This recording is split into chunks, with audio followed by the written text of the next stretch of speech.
ஆண்டவர் என் உள்ளத்திலே கர்த்தர் கொடுத்த கர்த்தருடைய வார்த்தையை சுருக்கமாக மத்தியிலே பகிர்ந்து கொள்கிறேன். கர்த்தர் நல்லவர், கிருபையானவர். என்னோடு கூட எடுத்துக்கொள்ளுங்கள். மத்திய சுவிசேஷம் 28ஆம் அதிகாரம் 6வது வசனத்தை நான் வாசிக்கிறேன். பக்கம் 46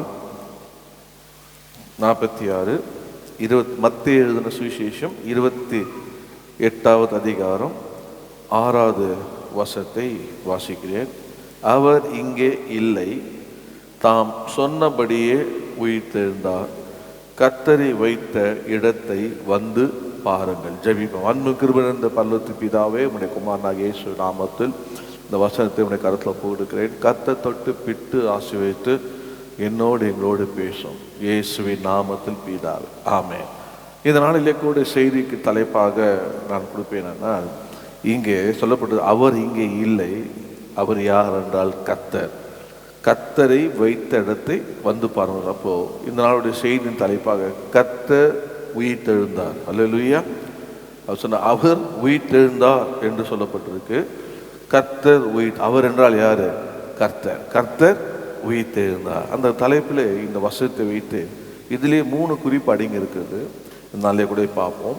பார்த்தீங்கன்னா, அவர் இங்கே இல்லை முதலாவதாக, இரண்டாவதாக தாம் சொன்னபடியே, இரண்டாவதாக, மூணாவதாக வைத்த இடத்தை வந்து பாருங்கள். இந்த 3 வசனத்திலிருந்து இந்த நாளிலே கூட உங்களுடைய வார்த்தையை பகிர்ந்து கொள்ளும்படி கர்த்தர் கிருபை செய்வாராக. இப்போ பார்த்தீங்கன்னா, முதலாவது கர்த்தர் இங்கே இல்லை. கர்த்தர் இங்கே இல்லைன்னா எங்கே இருப்பார்? கர்த்தர் எங்கே இருப்பார்? அல்லேலூயா. கர்த்தர் அவர் அங்கே இல்லை. அப்போது உயிர்த்தெழுந்த கர்த்தர் இங்கே எங்கே என்ற ஒரு கேள்வி வருது. கர்த்தர் இங்கே இல்லைன்னா உயிர்த்தெழுந்த கர்த்தர் எங்கே என்று ஒரு கேள்வி வருது. அவர் எங்கே இருப்பார் அப்படின்னா, இயேசு 20-25 ஆண்டுகள் முன்பாக அவர் உயிரோடு எழுந்தார். இப்போ இன்னும் உயிரோடு இருக்கிறார். அவர் உயிர்த்தெழுந்தனா நமக்கு என்ன ஆசீர்வாதம்? அவர் உயிர்த்தெழுந்தார் புது ட்ரெஸ்ஸு போட்டு நல்ல பிரியாணி சாப்பிட்டு, வெஜிடேரியன் பிரியாணி, நான்வெஜ் சாப்பிட்டு, அதோட நாளைக்கு கடன் வாங்கி சமைச்சு அதை அடைக்கிறதுக்கு வேலைக்கு போய் இப்படிலாம் இருக்கு. அவர் உயிரோடு இருந்தார். இந்த உயிர்த்தெழுதனுடைய ஆசீர்வாதம் என்ன? கர்த்தர் உயிரோடு இருக்கிறார். கடைசி வரைக்கும் சொன்ன என் ஆண்டவர் உயிரோடு இருக்கிறார். அவர் ஆனால் இப்போ இங்கே இல்லை. இப்போ எங்கே இருப்பார்? பக்கத்து பக்கத்தில் எங்கே இருப்பார்? வேதத்திலேருந்து அவர் உயிரோடு இருக்கும்போது சொன்ன வார்த்தைகளை உங்களுக்கு காண்பிக்கிறேன். இப்போ அவர் உயிரோடு இங்கே அவர் அந்த கல்லறையிலே அவருடைய பிணம் இல்லை, கல்லறையிலே ஆளும் இல்லை, கல்லறையிலே இயேசும் இல்லை. அவர் எங்கே? இப்போ முதல் குறிப்பாக நான் சொல்லுவேன்னா, உயிர்த்தெழுந்த கர்த்தர் எங்கே இருக்கிறார்? சொல்லுங்க. உயிர்த்தெழுந்த கர்த்தர் எங்கே இருக்கிறார்? எங்கே இருக்கிறார்னா, மத்தேயு சுவிசேஷம் 18:18 நீங்க வாசிப்பீங்கன்னா வாசிங்க. மத்தேயு சுவிசேஷம் 18:18. நீங்கள் எவைகளை கட்டுவீர்களோ அவைகள் பரலோகத்திலும் கட்டப்பட்டிருக்கும். பூலோகத்திலே நீங்கள் எவைகளை கட்டவிழ்ப்பீர்களோ அவைகள் பரலோகத்திலும் கட்டவிழ்க்கப்பட்டிருக்கும் என்று மெய்யாகவே உங்களுக்கு சொல்லுகிறேன். மெய்யாக உங்களுக்கு சொல்லுகிறேன். அடுத்த வசனமா? அல்லாமலும் உங்களில் 2 பேர் தாங்கள் வேண்டிக் கொள்ள போகிற எந்த காரியத்தை குறித்தாகிலும் பூமியிலே ஒருமனப்பட்டிருந்தால் பரலோகத்தில் இருக்கிற என் பிதாவினால் அது அவர்களுக்கு உண்டாகும் என்று உங்களுக்கு சொல்லுகிறேன். 20 வாசத்துங்க. ஏனெனில் 2 பேராவது 3 பேராவது என் நாமத்தினாலே எங்கே கூடி இருக்கிறார்களோ அங்கே அவர்கள் நடுவிலே இருக்கிறேன் என்றார். அங்கே அவர்கள் நடுவிலே இருக்கிறேன். ஒரு அல்லேலூயா சொல்ல மாட்டீங்களா? இப்போ இயேசு எங்கே? அவர் இங்கே இல்லைன்னா இப்போ எங்கெங்க இருப்பார்? இயேசு எங்கே இருப்பார்னா, 2 பேர் 3 பேர் எங்கே கூடுகிறார்களோ அவர் நடுவிலே இருக்க. இந்த 3 வருஷத்துலேயும் 3 காரியங்களை கர்த்தர் வெளிப்படுத்தினார். முதலாவதாக என்ன 18 நம்ம வாசித்தோம். இயேசு உயிரோடு இருக்கும்போது என்ன சொல்லி கொடுத்தாருன்னா, Jesus teachers to use authority in prayer. Yesu உயிரோடு இருக்கும்போது அவர் அதிகாரத்தை, கட்டுகிற அதிகாரத்தையும் கட்டவிழ்க்கிற அதிகாரத்தையும் அவர் ஜபத்தின் மூலியமாக உபயோகப்படுத்தா என்பதை சொல்லி கொடுத்தார். நீங்கள் 18 வாசிச்சிங்கன்னா அதில் பார்த்தீங்கன்னா, பூலோகத்திலே நீங்கள் எவைகளை கட்டுகிறீர்களோ, இது ஒரு குழுவாக சேர்ந்தும் கட்டலாம், தனிப்பட்ட ஆளாக சேர்ந்து கட்டலாம். கட்டுகளோ அவைகள் பரலோகத்திலும் கட்டப்பட்டிருக்கிறோம். பூலோகத்திலே நீங்கள் எவைகளை கட்ட அழுக்கப்படுகளோ அவைகள் பரலோகத்திலும் கட்டழுக்கப்பட்டிருக்கும் என்று மெய்யாகவே உங்களுக்கு சொல்லுகிறேன். பாருங்க, அப்போ முதலாவதாக என்ன நமக்கு சொல்லி கொடுத்தாருன்னா, அத்தாரிட்டி இன் ப்ரேயர். அவர் சொல்லி கொடுத்தது உயிரோடு இருக்கும்போது அவர் சொல்லுவார். ஒரு நாள் ஒரு கேள்வி வரும், ஏசு எங்கன்ற கேள்வி வரும். கேட்பாங்கல்ல, இப்போவும் கேட்பாங்க, ஆமாம் அவங்க ஏசு எங்க உயிரோடு இருக்கு. நான் கேட்டேன், ஆமாம் ஏசு உயிரோடு இருக்கிறாராம். நான் ட்ரங்கால் போட்டு உங்கள்கிட்ட பேசினார் அப்படி எங்கள் அம்மா கிண்டல் பண்ணுவேன்.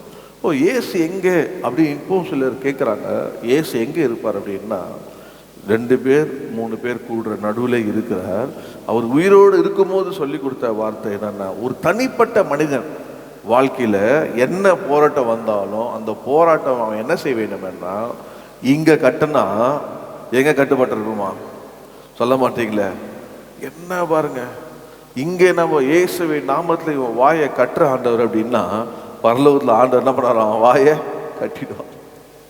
உண்மையாக நடக்குங்க. நான் ரட்சிக்கப்பட்ட உடனே பார்த்தீங்கன்னா, ஹவுசிங் போர்டிலேருந்து நான் வழக்கமாக போகிற அந்த ஆர் பிளாக்லேருந்து இப்படி வந்து இப்படி வருவேன், சந்திமல் தருவா வருவேன். அப்போது என்னை ரட்சிக்கப்பட்ட உடனே நான் சொல்லியிருக்கிறேன், சார் என்னுடைய நண்பர்கள்லாம் ரொம்ப டியர் ஃப்ரெண்ட்ஸுங்களாம் வச்சுருந்தேன்.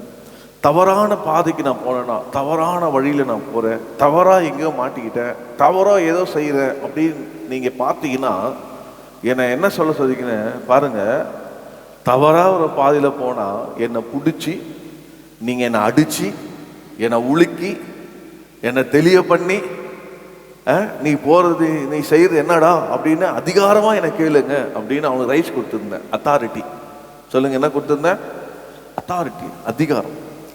அப்போது நான் துன்மார்க்கனா, பாவியா, குடிகாரனா, சினிமா பைத்தியமா, கெட்டவனா இருக்கும் போதெல்லாம் அவங்க பாருங்க எப்படி இருந்தது சொல்ல மாட்டீங்களே, நல்லதாக இருந்தது. ஆனால் ஆண்டவரை ஏற்றுக்கொண்ட பிறகு சிகரெட்டு, பீடி, குடி, சினிமா எல்லா துன்மார்க்கம் கருத்தை விட்டு கர்த்தருடைய பிள்ளையாய் மாறின உடனே அவங்க பாருங்க எப்படி ஆயிடுச்சு சொல்ல மாட்டீங்களே, தவறான கெட்டவனாக மாறிடுச்சு. இப்போ பார்த்தானுங்க இவனுக்கு ஏதோ ஆயிடுச்சின்னு சொல்லி என்னை பிடிச்சி உலுக்கி, நான் சொல்லி கொடுத்தது அதான் எதை விதைக்கிறோமோ அதை அறுப்பான போல, நான் என்ன சொல்லி கொடுத்த என்னை பிடிச்சி உலுக்கி என்னை அடித்து என்னை உனக்கு பைத்தியம் முடிச்சு அதுன்னு சொல்லி என்னை ரொம்ப இது பண்ணானுங்க. ஓ, நான் டே இப்போதான்டா நல்லா இருக்கிறேன், இப்போதான் நல்லா இருக்கிறேன்டா, இப்போதான்டா சந்தோஷமாக இருக்கேன், இப்போதான்டா வாங்குகிற சம்பளம் கையில் இருக்குடா, இப்போதான்டா குடும்பத்துக்கும் எனக்கும் நான் இருக்கிற இடத்துக்கும் ஆஃபீஸ்க்கும் ஒரு நல்லவனா என்னை ஆண்டவர் இயேசு மாற்றிருக்கிறாரா அப்படின்னு சொல்லி சொன்ன உடனே, இயேசு மாற்றிருக்காரு அவனை இது அப்படின்னு கண்ணை மூடிட்டு கொட்டுறானுங்க, தலையில நொறுக்கணும். யார் கொட்டினான்னு சொல்லுன்றானுங்க. எனக்கா ரொம்ப கோவம் வந்துச்சு. ஆனால் என்ன பண்ண முடியாது, சாட்சி போயிடுமே, வாயை திறந்து கட்ட வார்த்தை பேசக்கூடாது. திருப்பி அவன்கிட்ட என்ன பண்ண, வீடெல்லாம் கட்டுவான், வீடெல்லாம் கட்டக்கூடாது சொல்லி அமைதியாக அப்படியே கண்ணீரோடு எங்கள் அம்மாட்ட சொன்னேன், அம்மா என்னம்மா உங்கள் இயேசு, ஆமாம் பாரு என்னை இப்போ எப்படி கிண்டல் பண்ணி என்னை அடிக்கிறானுங்க, நான் கெட்ட வழியை போனால் என்னை அடி சொன்னேன், நல்ல வழியில் போய் நான் அடிக்கிறான்லன்னு. அப்போ அம்மா சொன்னாங்க, டே உனக்காக இயேசு எவ்வளோ அடி வாங்கினாரு, அல்லேலூயா, உனக்காக ஜீவனே கொடுத்தாருடா, கட்டுற ஆண்டவர் கொடுத்த அதிகாரத்தை பயன்படுத்துறா சொல்லி கொடுத்தாங்க. இயேசு நாமத்தில் வாயை கட்டு. எங்கள் அம்மா எல்லாம் மந்திர கட்டுவாங்க, மந்திர கட்டுகளை உடைக்குவாங்க. அந்த மாதிரி உபவாசம். அப்போ கற்றுக்கிட்டேன். அப்போ என்ன பண்ண, ஒவ்வொரு நாளும் ஆண்டவரை யாரெல்லாம் என்னை பகைக்கிறாங்களோ இயேசு நாமத்தில் வாயை கட்டுற ஆண்டவரை, அந்த ஆவியை கட்டுற ஆண்டவரை சொல்லி கட்டி போட்டுருவேன். கட்டி இந்த பக்கம் போனால் கூட பார்த்தா கூட நம்மளை பார்த்து விலகி போயிடுவாங்க. ஏன் வாயை கட்டி இருக்கும், நாவை கட்டுறோம், மாதிரி கட்டணும். நம்ம ஆண்டு அந்த அதிகாரத்தை பாருங்க, இங்கே கட்டுறது அங்கே கட்டிடுவாராம், இங்கே கட்ட அழுக்கிறத அங்கே கட்ட அழுக்காராம். கத்திரிக்கை ஹல்லேலூயா சொல்லுங்க, ஹல்லேலூயா. உயிரோடு இருக்கும் போது அவர் சொல்லி கொடுத்தாரு. இப்போ இயேசு மரித்து உயிரோடு எழுந்துட்டாரு. இயேசு இப்போ இங்கே பூமியில் இல்லை, பரலோகத்தில் பிதாவோட இருக்கிறாரு. ஆனால் ஆவியார் நம்மோடு இருக்கிறாரு. ஆனால் அவர் சொல்லி கொடுத்தது என்னன்னா, என் நாமத்தினால நீ என்ன பண்ணு, கட்டு, நீ find evil and unbind good. அது எங்கன்னா என்னெல்லாம் தீமையை நீ கட்டுறீங்களோ பரலோ கட்டப்படும், எதெல்லாம் நீங்க கட்டாவுகளோ அதெல்லாம் கட்டப்பட்டிருக்கும். என்னைக்கு நான் உபயோகப்படுத்தி இருக்கிறீங்களா? என்னைக்கு உபயோகப்படுத்தி இருக்கீங்களா? உபயோகப்படுத்தணும். ஆண்டவரே நன்மையை கட்ட அழுக்கிறான்பா. ஜபத்தில் ஆண்டவரே நன்மை, ஆண்டவரே எல்லாம் எனக்கு வர வேண்டிய நன்மையெல்லாம் ஆண்டவரே கத்தாவே கட்ட அழுக்கிற ஆண்டவர். தானியேல பார்த்தீங்கன்னா அவர் ஜபிக்கும் போது அவர் ஜபத்துக்கு பதில் வராதபடி அந்த தூதனை வானமண்டல கிரீசிற பொல்லாதாவிக்கு தடை பண்ணிச்சான். அப்போ அவர் உதவிக்கு அவர் மீகாவேலை கூப்பிட்டாருன்ட்டு சொல்றாரு. அப்போ பிரியமானவனே நீ ஜெபிக்க தொடங்கின உடனே கட்டளை பிறந்ததுனார். ஜெபிக்கிறார், ஆண்டவரே இந்த காலத்துல இது நடந்திருக்குமே, ஏன் இதெல்லாம் நடக்கல சொல்லி ஜெபிக்கும் போது அது அந்த ஜபத்துக்கு பதில் வராதபடி தடை பண்ணான்.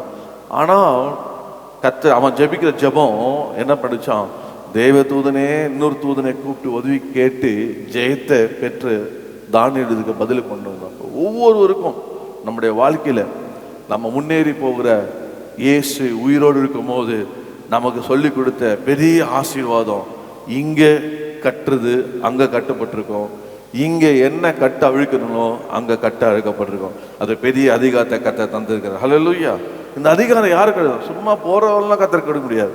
யோவான் 1:12-13 அவர் நாமத்து மேல் விசுவாசம் உள்ளவர்களாய் அவரை ஏற்றுக்கொண்டவர்கள் எத்தனை பேர்களோ அத்தனை பேர்களுக்கும் தேவனுடைய பிள்ளைகளாகும்படி அதிகாரம். ஏன் அதிகாரம் வந்ததுன்னா அவருடைய பிள்ளை. அவர் யார் அவர்கள் என்ன அடுத்த வருஷம் அவர்கள் மனுஷனுடைய சித்தத்தினால் பிறவாமல் தேவனால் பிறந்தவர்கள். யாரெல்லாம் மூழ்கி இயேசு கிறிஸ்து நாமத்துல ஞானஸ்தானம் எடுத்தாங்களோ அவங்களுக்கு இயேசு என்ன சொல்லி கொடுத்தாருன்னா, உனக்கு ஒரு அதிகாரம் தர்றேன், நீ கட்டவும் கட்ட அழுக்கவும். கட்டினா பரலோகத்தில் கட்டப்படும், கட்ட அழுத்தா பரலோகத்தில் கட்ட அழுக்கப்படும். அல்லேலூயா. எத்தனை பேர் சொந்த இந்த ஈஸ்டர் நாளன்னைக்கு உங்கள் வாழ்க்கையில் என்ன போராட்டம் பிரச்சனைகள் வந்தாலும் நீங்கள் என்ன பண்ண வேணும், உடனே ஜெபத்தில் கட்டலாம். இல்லை நீங்கள் வரும்போது உங்களை துன்பப்படுத்துகிற வருதா பிசாசு வருதா அப்படியே நீங்கள் கட்டலாம். இயேசு நாமத்தில் உடனே கட்டுகிறேன் அப்படின்னா அது கட்டிடும். கத்தர் அப்படியான அதிகாரத்தை கத்தர் நம்ம தந்திருக்கார். ரெண்டாவதாக இதே அந்த குறிப்பில் சொல்றாங்க, உயிர்த்தெழுந்த கத்தர் எங்கே இருக்கிறார், அதுல அவர் நடுவில் இருக்கிறார். என்ன சொல்லி கொடுத்தாருன்னா கட்டுவதற்கும் கத்தர் சொல்லி கொடுத்தாரு. அதுல ரெண்டாவதாக பாருங்க, நீங்க 19 அடுத்த வசனத்தை நீங்க வாசிங்கன்னா 19 வாசிங்க. அல்லாமலும் உங்களில் 2 பேர் தாங்கள் வேண்டிக் கொள்ளும் போகிற எந்த காரியத்தை குறித்தாகிலும் பூமியில ஒருமனப்பட்டிருந்தால் பரலோகத்தில் இருக்கிற என் பிதாவினால் அது உங்களுக்கு உண்டாகும் என்று உங்களுக்கு சொல்லுகிறேன். ரெண்டாவதாக நீங்க பாத்தீங்கன்னா இந்த முதல் குறிப்பில் ரெண்டாவதாக சப் பாயிண்டாக Jesus teachers to agree together in prayer. அதாவது ஒருமனப்பட்டு முதல்ல சொன்ன அத்தாரிட்டி இன் பிரேயர், ரெண்டாவது அக்ரி டுகெதர் இன் பிரேயர். 2 பேர் பூமியில வேண்டிக் கொள்ள எந்த காரியமாக குறித்தாலும் என்ன இருக்கணுமா, ஒரு மனம் இருக்கணும். இன்னைக்கு குடும்பத்துல ஒரு மனம் கிடையாது. ஜபத்துக்கு வருவாங்க, ஜபிக்கிறவங்களுக்கு ஒரு மனதான் ஜபம் பண்ணிருப்பாங்க. ஆனா கூட இருக்கிற பாட்டை ஜபிக்கிற பாட்டை இருப்பாங்க, ஒரு மனம் இருக்காது. அது வேறு மனமா இருக்கும், அது வேறு மனமா அழிஞ்சிட்டு இருக்கும். ஆனா எந்த ஒரு காரியம், அந்த காரியம் உங்களுக்கு 2 பேர் தங்கள் வேண்டிக் கொள்ள போகிற எந்த காரியத்தை குறித்தாகிலும் பூமியிலே ஒருவனப்பட்டா பரலோகத்தில் இருக்கிற என் பிதாவின் அது அவர்களுக்கு உண்டாகும். சொல்லுங்க, உண்டாகும். பவர்ஃபுல். அதான் சொன்னேன், இத அக்ரி டு கெதர் இன் பிரேயர். ஒருமனப்பட எப்படி ஒருமனப்பட முடியும்? ஜபிக்கும் போது அந்த காரியத்தை முழு மனதோட ஆமேன்னு சொல்றேன் பாருங்க, அதான் ஒரு மனம். அல்லேலூயா. 2 பேர் நீங்க ஒரு வீட்டுக்கு போறீங்க, 2 பேர் உங்க வீட்டை ஜெபம் பண்றீங்க, 2 பேர் நீங்க ஒரு தீர்மானம் பண்றீங்க, அது கத்த சித்தமா, அதுக்கு ஒருமனப்பட்டு ஜெபம் பண்ணுங்க. கல்யாணம் ஆன புதுசுல சொல்லி கொடுப்பாங்க, ஹஸ்பண்ட் ஒய்ஃப் என்ன பண்ணுங்க, கை பிடிச்சி ஜெபம் பண்ணுங்கன்னுவாங்க, ஒருமனப்பட்டு ஜெபம் பண்ணுங்கன்னுவாங்க. ஸோ ஸோ நான் சொல்கிறேன், கையும் பிடிக்காதீங்க, காலம் பிடிக்காதீங்க, ஒருமுனைப்பட்ட நம்ம ஜெபம் பண்ணுங்க. கர்த்தருக்கு ஸ்தோத்திரம். ஒவ்வொன்றும் பண்ணுங்க. ஸோ ஒருமுனைப்பட்டு ஜெபிக்கிற எந்த காரியமானாலும் அது கர்த்தருடைய சித்தமானாலும், யோவான் எழுதுவார், நீங்கள் எதையாகிலும் 1 யோவான் 5 நீங்கள் எதையாகிலும் தேவனுடைய சித்தத்தைப்படி கேட்டால் அது அவர்களுக்கு உண்டாகும், அது அவர்களுக்கு கிடைக்கும். கர்த்தர் அவர் பதில் தருவார். ஓ காரியம் எந்த காரியமானாலும் 2 பேரா சேர்ந்து ஜெபிக்கணும். முதல்ல சொன்னேன், Jesus teachers to use authority. என்னவா ஈவலை கட்டுறது கட்டாக்குறது. நீங்கள் நினைக்கிறீங்களா நாங்கள்லாம் இங்கே இப்படி நிற்கிறோம் அப்படின்னா, எங்கள் அம்மா எங்களுக்குள்ளே இருந்த எல்லா தீமையும் தள்ள கை வச்சு கட்டுவாங்க. இயேசு நாமத்தில் அப்படியே கட்டுவாங்க, காது கேட்க கட்டுவாங்க, மனசில் ஜெபம் பண்ண மாட்டாங்க. இயேசுவின் நாமத்துக்குள்ள கிரீஸ் எல்லாம் பொல்லாத ஆவி என்ன பண்றேன் கட்டுறேன்னு ஓடி பிசாசு செய்வாங்க. நாங்கள் என்ன பண்ணுவோம், கேட்டுட்டே எனக்குள்ள பிசாசு இருக்கா கேட்டே இருப்போம். ஆனால் பிசாசு காரியங்கள்லாம் கிரியை தான் நாங்கள் செய்துட்டு இருக்கோம். அந்த ஜெபத்தை அவங்க பயன்படுத்தி இன்னைக்கும் பிள்ளைகளை நீங்கள் என்ன பண்ணோம், கயிறை வச்சு கட்டாதீங்க. சில பேருங்க உன்னை கட்டி போட்டுருன்னு கயிறை வச்சு கட்டி போட்டுருவாங்க. கயிறை வச்சு கட்டி போடாதீங்க. ஜெபத்துல என்ன பண்ணுங்க, தலையில கை வச்சு ஒவ்வொரு நாளும் ஜெபம் பண்ணுங்க. ஞானஸ்தானம் எடுக்கிற வரைக்கும் என்ன பண்ணுங்க, ஜெபம் பண்ணுங்க. தலையில கை வச்சு ஜெபம் பண்ணும். ஞானஸ்தானம் எடுத்த பிறகு அவன் கர்த்தருடைய பிள்ளை ஆயிடுவான். அவனுக்கு சொல்லி கொடுங்க, நீ ஆண்டவருடைய பிள்ளை, உன் அதிகாரத்தை பயன்படுத்து. நீ போற இடத்துல உனக்கு பிரச்சனையா அது கட்டி போடு, ஸ்கூல்ல பிரச்சனையா கட்டி போடு, உன்னை வம்பு பண்றான்னா கட்டி போடு, சொல்லி சொல்லி நீங்க வளர்க்கணும். ஏன்னா இயேசு உயிர் தெரிந்த இயேசு, அவருக்கு தெரியும் அவர் உயிரோடு இருக்கும்போது தன்னுடைய பிள்ளைகளுக்கு சொல்லி கொடுத்த அத்தாரிட்டி. 2வது, எந்த காரியமானாலும் ஒருமுனைப்படுங்க. ஒருமுனமே படுறது கிடையாது. 2 பேர் சேர்ந்து ஒருமுனைப்பட்டா கர்த்தர் என்ன பண்ணுவார், நிச்சயமாக எந்த காரியமாக இருந்தாலும் அது உங்களுக்கு எங்கேருந்து வருமா, பரலோகத்துலேருந்தே உங்களுக்கு உண்டாகுமா. இங்கே இல்லை, அங்கே சாங்ஷன் ஆகிடும். அங்கே நம்ம 2 பேர் ஒன்றுபட்டு இந்த காரியத்துக்காக ஜெபம் பண்ணிங்கன்னா பிதானாலே அது உங்களுக்கு உண்டாகும் என்று சொல்லிட்டார். அதான் விசுவாசம். விசுவாசிக்கிறீங்களா? உங்க ஜெபத்தை கேட்பாரா? ஆமென், ஜெபத்தை கேட்பார் ஆண்டவர். அவர் சொல்லி கொடுத்த 3வதாக சொல்லி நான் அடுத்த காரியம் போறேன் பாருங்க. 3வதாக நீங்க 20ஆம் வசனத்தை வாசித்தீங்கன்னா, ஏனெனில் 2 பேராவது 3 பேராவது என் நாமத்தினாலே எங்க கூடி இருக்கிறார்களோ அங்கே அவர்கள் நடுவிலே இருக்கிறேன் என்றார். பாருங்க, 3வதாக Jesus teachers to assemble together in my name. அவர் நாமத்தினால கூடினோம். அசெம்பிள் முதல்ல சொன்னேன் அத்தாரிட்டி, 2வது சொன்னேன் அக்ரி, 3வது சொன்ன அசெம்பிள். அவர் நாமத்தினாலே நம்ம கூடும் போது, 2 இல்லை 3 பேர் கூடும் போது கர்த்தர் என்ன பண்றாராம், நடுவிலே இருக்கிறாராம். அல்லேலூயா. அதனால சிலர் பாருங்க, அவர் 2 பேர் 3 பேர் கூடும் போது, ஒருத்தர் பார்த்தீங்கன்னா மொபைல் நோண்டு இருப்பாரு, ஒருத்தர் பார்த்தீங்கன்னா இப்படி கை ஆக்ஷன் காமிச்சு பேசிட்டு இருப்பாரு, ஒருத்தர் பார்த்தீங்கன்னா ஜபிக்கிறோடையே பார்த்துட்டு இருப்பாரு. ஆனால் எங்கே தான் இருக்காங்க? யார் நாமத்தில் கூடினாங்க? அவர் நாமத்தில் கூடிட்டு பண்ணுறதெல்லாம் பாருங்க ஒன்றுதான் இருக்கும். இல்லை, சபையில் கூடினாலும் சரி, வீட்டில் கூடினாலும் சரி, ஜபக்குழுவில் கூடினாலும் சரி, 2 பேர் 3 பேர் கூடுறீங்களா, அங்கே நடுவில் இயேசு இருக்கிறார். அதான் அசெம்பிள். அங்கே அசெம்பிள் ஆகிறோம். நீங்கள் அசெம்பிள் ஆகும். எதுக்காக அசெம்பிள் ஆகிறோம்? இயேசு நடுவில் வரணும். ஆமே. எதுக்காக நம்ம கூடுறோம்? இயேசு நடுவில் இருக்கணும். அவர் இருந்து நம்மளுடைய ஜபத்தை கேட்கணும். அவர் நாமத்தில் ஆண்டவர் நம்மளை ஆசீர்வதிக்கணும் என்று சொல்லி அந்த நம்ம கூடும் போது நிச்சயமாக அதை கர்த்தர் கனம் பண்ணுவார். எவ்வளோ நேரம் கூடுவீங்க? எவ்வளோ நேரம் நீங்கள் கூடி இருப்பீங்க? எவ்வளோ நேரம் அசெம்பிள் ஆவீங்க? மிஞ்சி போனால் 2 மணி நேரம், 2 மணி நேரம். ஒரு சபைக்கு போனால் ஒரு 2 மணி நேரம். இப்போ எல்லா சபைகளும் அப்படியே குறைச்சிட்டே வராங்களாம். 1 மணி நேரம் ஆயிடுச்சான். 1/2 மணி நேரம் வர்ஷிப்பு, 1/2 மணி நேரம் செய்தி முடிஞ்சிச்சு. உடனே அடுத்தது ஒரு 1/2 மணி நேரம் கேப்பு, 1/2 மணி நேரம் வர்ஷிப்பு, 1/2 மணி நேரம் செய்தி பேக்க. அப்போல்லாம் பார்த்தீங்கன்னா காலையில் போனோம்னா இத்தனை மணிக்கு முடிப்பாங்க, நாங்கள் சொல்லவே மாட்டோம். எப்போ வேணாலும் முடிக்கிட்டோம். எங்கே தான் இருக்கிறோம்? தேவ சமூகத்தில் கூடி இருக்கிறோம். கர்த்தரை எப்படி, கர்த்தர் நம்ம தொட மாட்டாரா? கர்த்தரை அபிஷேகம் பண்ண மாட்டாரா? கர்த்தரை பேச மாட்டாரா? இன்னைக்கு ஆண்டவர் என்ன தொட மாட்டாரா? இந்த வாரம் எனக்கு என்ன தேவை அப்படின்னு ஆண்டவர் அந்த வாஞ்சியோடு கூடி இருப்போம். ஒவ்வொரு வாரமும் கர்த்தர் என்ன பண்ணுவார்? ஃபுல்லாக திருப்தியாக ஆண்டவனார் அனுப்புவார். அந்த எதிர்பார்ப்போடு கூடணும். எங்கே கூடினாலும் 2 பேர் 3 பேர்ப்பா ஜாக்கிரதை, கர்த்தர் என்ன பண்ணுவார்? நம்ம நடுவில் இருக்கிறார் என்று சொன்ன பாருங்க. அப்போ அவர் உயிரோடு இருக்கும்போது அவர் சொல்லி கொடுத்தது, Jesus teachers to assemble together in my name, என் நாமத்தில் நீங்கள் கூடுங்க அப்படின்னு சொல்லி கொடுத்தாரு. நீங்கள் மல்கியா 3:16 1006 பக்கத்தில் பார்த்தீங்கன்னா அங்கே ஒரு வார்த்தை ஆண்டவர் எழுதி வைத்திருக்கிறார். அங்கே சொல்லப்படுறது பாருங்க, அப்போது கர்த்தருக்கு பயந்தவர் ஒருவர் பேசிக்கொள்வார்கள், கர்த்தர் கவனித்து கேட்பார். கர்த்தருக்கு பயந்தவர்கள் அவருடைய நாமத்தை தியானிக்கிறவர்களுக்காகவும் ஞாபகம் ஒன்று அவருக்கு முன்பாக எழுதப்பட்டிருக்கிறது. கர்த்தருக்கு பயந்தும் கர்த்தருடைய நாமத்துக்கு அவங்களாம் என்ன பண்ண ஆண்டவரா எழுதி வைக்கிறாராம். எல்லாத்துக்கும் மேல யார் கேட்கிறா? 2 பேர் கூடனா யார் வந்துடுறாங்க? கர்த்தர் வந்து ஒருவர் பேசிக்கொள்வார்கள். கர்த்தர் சொல்லுங்க, கவனிங்க கவனிங்க கவனிங்கன்னு டீச்சர் சொல்றாரு, பிரசிங்க கவனிங்க கவனிங்க.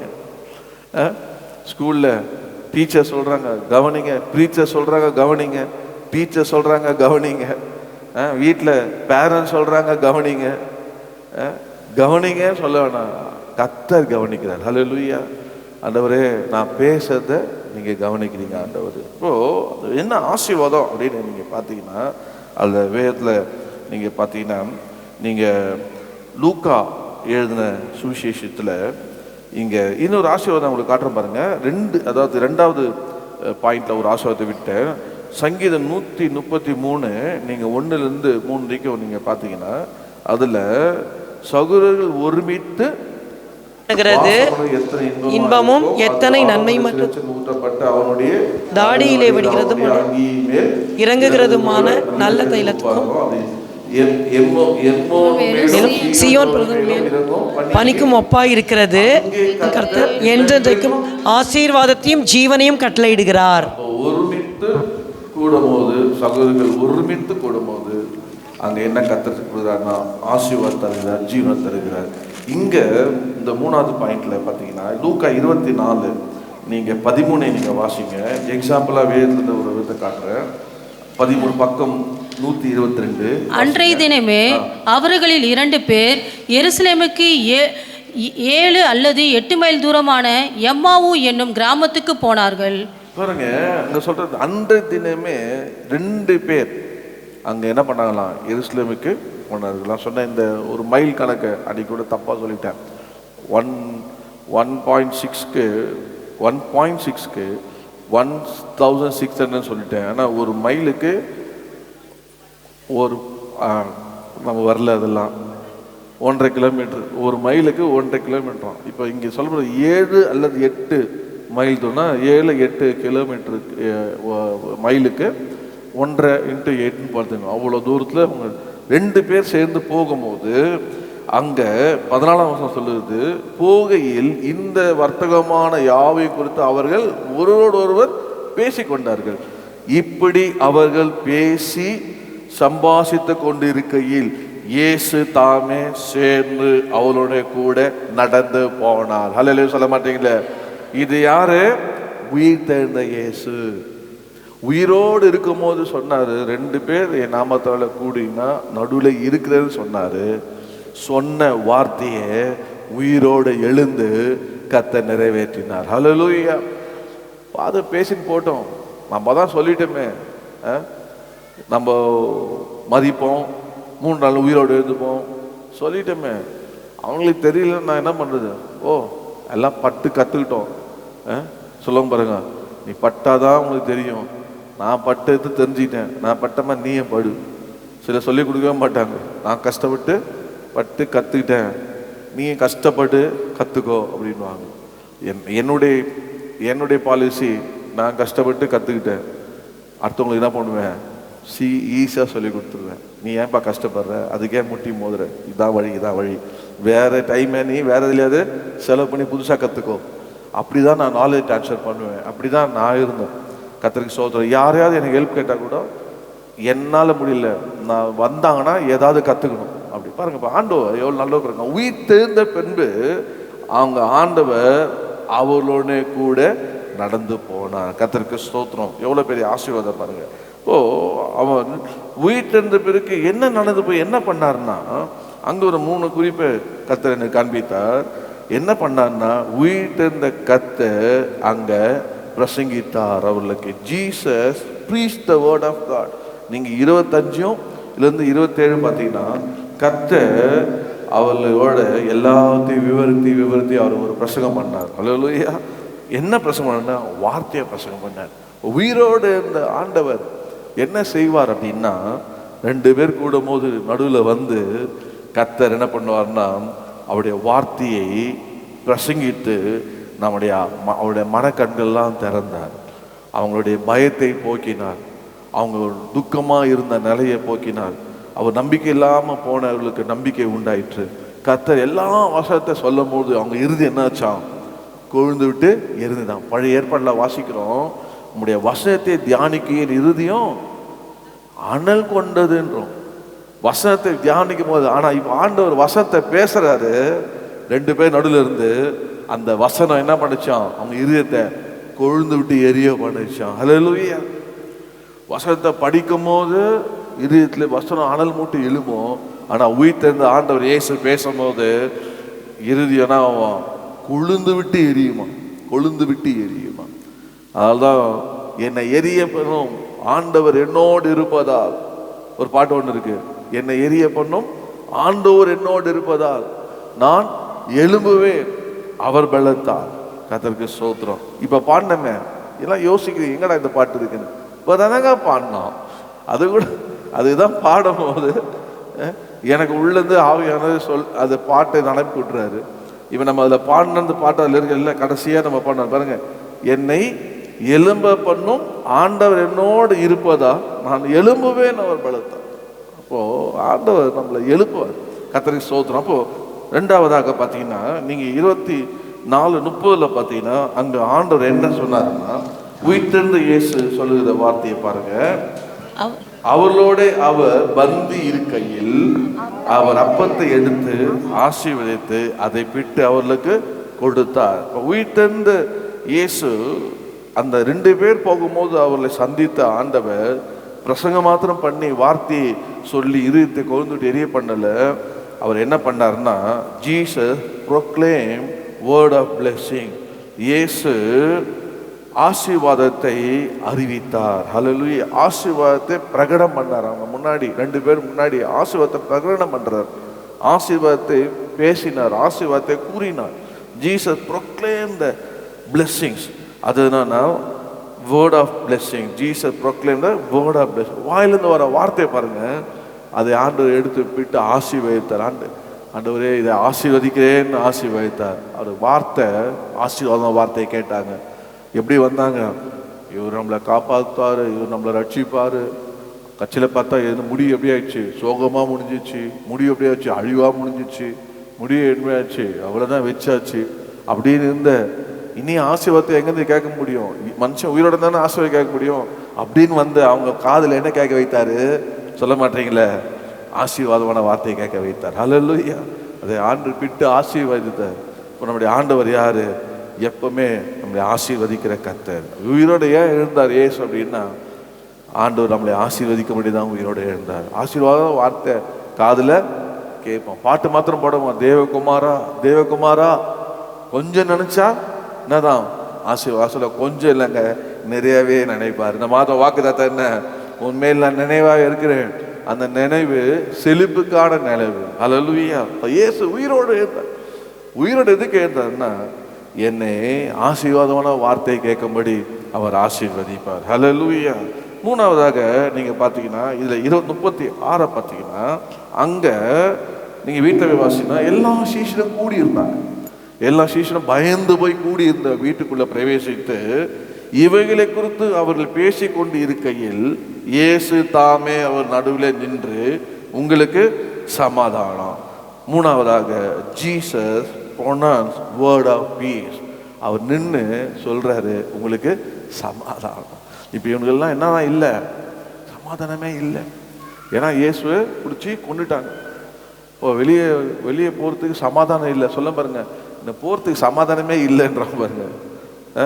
நீ ஏன்பா போகல அப்படின்னா, எனக்கு போகிறதுக்கு சமாதானமே இல்லை. ஊழியத்தில் பெரும்பாலும் இந்த மாதிரி வார்த்தைகளா, நீ ஏன் அங்கே போகல, நான் போக சொன்னேன்னு பாஸ்டர் கேட்டால், பாஸ்டர் எனக்கு சமாதானமே இல்லை பாஸ்டர்.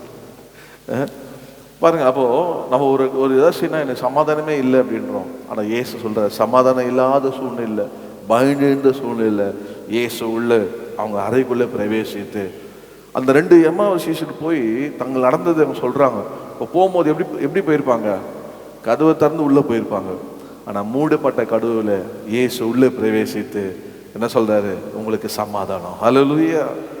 ஆண்டவர் சமாதானத்தை அவர்களுக்கு கட்டளையிட்டார். கர்த்தருடைய நாமத்துக்கு. அதனால்தான் நம்ம ஆண்டவர் அவர்களுக்கு நினைப்பு ஊட்டி ஆண்டவர் அவர்களை ஆசீர்வதித்தார். ஹல்லேலூயா.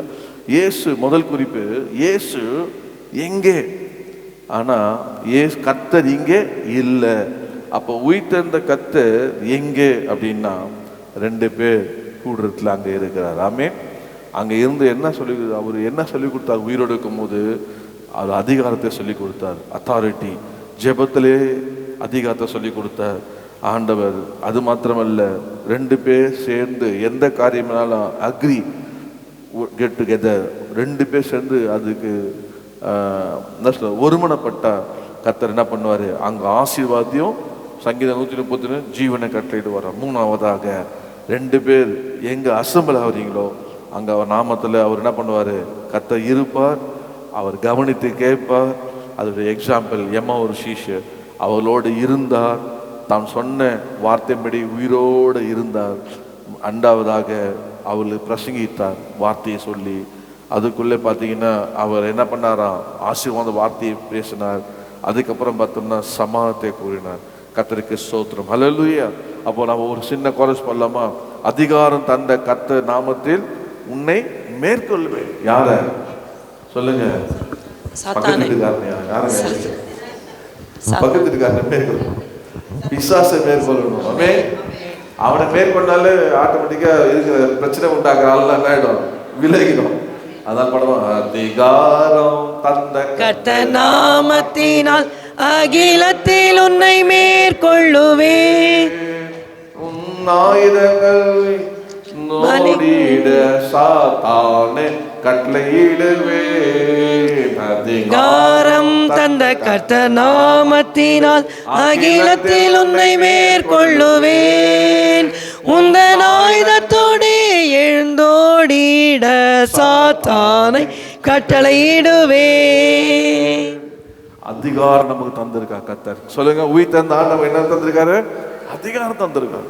நீங்க கட்டளையிடுங்க, சாத்தானுடைய ஆயுதத்தின்னு ஓடியே போகணும். நம்ம பேர்ல இல்ல, இயேசுவின் பேர்ல. நம்ம இயேசுவின் பிள்ளைகளாக இருக்கிறபடினால இயேசுவின் பாருங்க சிந்தையிலே வரும். யார் மூலியமாக வரும்? எங்க கொண்டு போறதுக்கு? தீமை கொண்டு போறதுக்கு. அப்படி வரத கட்டணும், விரட்டணும். கர்த்தாவே உங்களுடைய சமாதானத்தை கட்ட அழுக்கிறேன், மன நிம்மதியை கட்ட அழுக்கிறேன், ஆண்டவரே பரிசுத்தத்தை கட்ட அழுக்கிறேன், ஜெயத்தை கட்ட அழுக்கிறேன்னு சொல்லி நம்ம ஜபிக்கும் போது கர்த்தர் செய்வார். ஹல்லேலூயா. 2ஆவதாக அந்த நீங்க மத்தேயு 28:6 நீங்க வாசிங்க, எடுத்துக்கொள்ளுங்க. அவர் இங்கே இல்லை, நாம் சொன்னபடியே உயிர்த்தெழுந்தார். கர்த்தரை வைத்த இடத்தை வந்து பாருங்கள். 2ஆவதாக பார்த்தீங்கன்னா நம்ம பார்த்த பிரகாரமாக கர்த்தர் சொன்னபடியே உயிர்த்தெழுந்தார். 2ஆவதாக அப்போ கர்த்தர் சொன்னபடியே உயிர்த்தெழுந்தார் அப்படின்னா என்ன அங்க கொடுக்கலான்னு பார்த்தீங்கன்னா, உயிர்த்தெழுந்த கர்த்தர் என்ன சொன்னார்? சொல்லுங்க. உயிர்த்தெழுந்த கர்த்தர் என்ன? முதலாவது உயிர்த்தெழுந்த கர்த்தர் எங்கே? அதுல நாம ஒரு 6 குறிப்பை பார்த்தோம். இப்போ உயிர்த்தெழுந்த கர்த்தர் என்ன சொன்னார்? பக்கத்துல சொல்லுங்க. என்னங்க சொன்னாரு? உயிர்த்தெழுந்த கர்த்தர் என்ன சொன்னார்னா, ஒரு உயிரோடு இருக்கும் போது என்ன சொன்னாருன்னா, நீங்க மத்தேயு சுவிசேஷம் 17:22-23 வாசிங்க. அவர்கள் கலிலேயாவிலே சஞ்சரிக்கும் போது இயேசு அவர்களை நோக்கி, மனுஷகுமாரன் மனுஷர் கைகளில் ஒப்புக் கொடுக்கப்படுவார், அவர்கள் அவரை கொலை செய்வார்கள், ஆகிலும் 3ஆம் நாளிலே உயிர்த்தெழுந்திருப்பார் என்றார். அவர்கள் மிகுந்த துக்கமடைந்தார்கள். பாருங்க, அவர் உயிரோடு இருக்கும்போது அவர் சொல்லுகிறார். எப்போ? எங்க? 17ஆம் அதிகாரத்தை சொல்லுகிறார். முன்னாடியே சொல்லுகிறார், இன்னும் அட்வான்ஸாக அனௌன்ஸ் பண்ணுறாரு. ஆனால் 3ஆம் நாள் அவர் என்ன பண்ணுவாராம், உயிரோடு எழுந்திருப்பார் என்றார்னா சொன்னார், ஒரு டிரான்ஸ்லேட்டர் சொன்னார். அப்போது அவர் எல்லாம் நாளாம் மிகுந்த துக்கமாயிட்டாங்க. யோவான் சுவிசேஷம் நீங்கள் 16ஆம் அதிகாரத்தில் நீங்கள் பார்த்தீங்கன்னா 20 வாசிச்சிங்கன்னா அதில் சொல்ல பேஜ் நம்பர் 152 மேகவே நான் உங்களுக்கு சொல்கிறேன், நீங்கள் அழுது புலம்புவீர்கள், உலகமோ சந்தோஷப்படும். நீங்கள் துக்கப்படுவீர்கள், ஆனாலும் உங்கள் துக்கம் சந்தோஷமாக மாறும். உங்கள் துக்கம் சந்தோஷமாக மாறும். ஒரு அல்லையே சொல்லுங்களேன். உயிர்த்தெழுந்த கர்த்தர் இயேசு உயிரோடு இருக்கும்போது சொன்னார், நான் உயிரோடு எழுந்திருப்பேன். அதை கேட்டு துக்கம் அடைந்தாங்க. திருப்பி யோவான் சுவிசேஷம் சொல்கிறாரு, நான் போய் தேற்றவாளனை 13ஆம் வசனத்தை சத்திய ஆவி அனுப்புவேன், அவர் எல்லாம் உங்களுக்கு அறிவிப்பார் என்று சொல்லி அவர் அந்த கதையை சொல்லுறாரு. சீஷர் எல்லாருமே என்னடா கொஞ்ச காலம் தான் இருப்பேன்றாரு, அப்புறம் எங்கே போவார் அப்படி இப்படின்னு அவங்க விசாரிக்கிறாங்க. கர்த்தர் சொன்ன அந்த வார்த்தை ஆண்டவர் கண்டுபிடிச்சாரு. ஏற்கனவே அவர் பார்த்தாரு, இவங்க எப்படி தான் துக்கமாக இருந்தாங்க, இப்போ சொல்கிறாரு, அப்போ நீ துக்கம் சந்தோஷம்னு சொல்லலை, ஆனால் ஆவியானவர் வந்த பிறகு உன் துக்கம் சந்தோஷம் மாறும். அப்போ நம்முடைய துக்கம் சந்தோஷம் மாறுது எப்படின்னா அந்த பரிசுத்த ஆவி வரும்போது. பாருங்க அடுத்த வருஷம் பாருங்க, இப்போ சொல்றாரு எக்ஸாம்பிள் 21, ஸ்திரீயானவளுக்கு பிரசவகாலம் வரும்போது அவள் துக்கம் அடைகிறாள், பிள்ளை பெற்றவுடனே ஒரு மனுஷன் உலகத்தில் பிறந்தான் என்கிற சந்தோஷத்தின் உபத்திரவத்தை நினையாள். ஒரு எக்ஸாம்பிள் சொல்றாரு. அது போல உங்க இப்போ நீங்க உபத்திரப்படுறீங்க, கவலைப்படாதீங்க.